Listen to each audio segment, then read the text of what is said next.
Steve, you wanted to jump in here for a second? This would be a big surprise. The 3rd District of Colorado, Lauren Boebert, the Republican, you can see more than 70% of the vote is in now, and Boebert's trailing by 4. Steve just surprised us with that news about Lauren Boebert in her home district. I know, look, this is my dad's district in Colorado, and I think we all have these family members who watch MSNBC and they think they're political experts, and he's been telling me about Adam Frisch for months. He's been telling me, this guy, he's really smart, he's really good, he could beat Lauren Boebert. Democratic candidate for Colorado Congressional District 3, Adam Frisch, has conceded to Republican incumbent Lauren Boebert. People who most people, aside from my dad, have never really heard of, Adam Frisch. I mean, he is surpassing expectations. So that's the kind of thing happening right now, which is pretty remarkable. I just got off the phone with Representative Boebert. I called her to formally concede this election. Congresswoman Lauren Boebert, who finds herself in an unexpectedly tight race in what was supposed to be a reliably GOP district. I mean, very reliably GOP.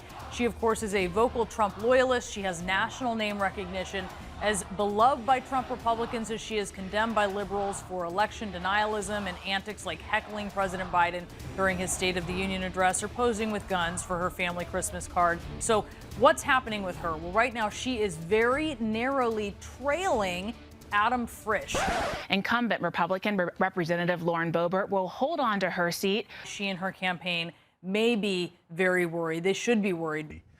Look at all those Republicans in that Republican district going, I just can't take it. No, I'd rather vote for a Democrat than vote for Bobo the Clown, as you called her. Yeah, well, first of all, it's an absolute honor to have been reelected.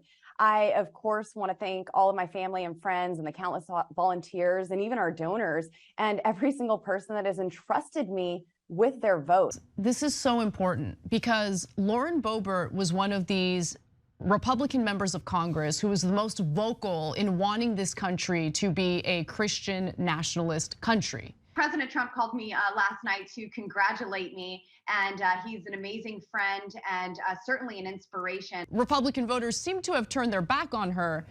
It makes me feel a little more relieved. Lauren Boebert proclaimed victory that Adam Frisch threw in the towel.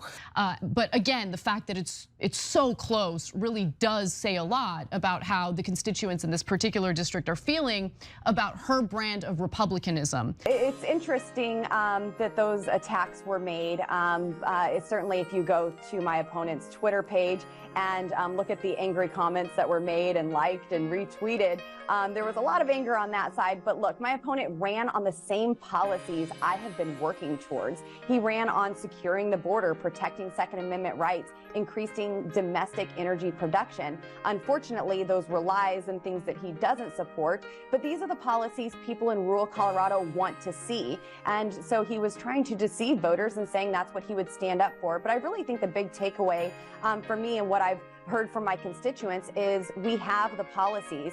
Boebert is known as an election denier, but she was not denying the outcome of her election.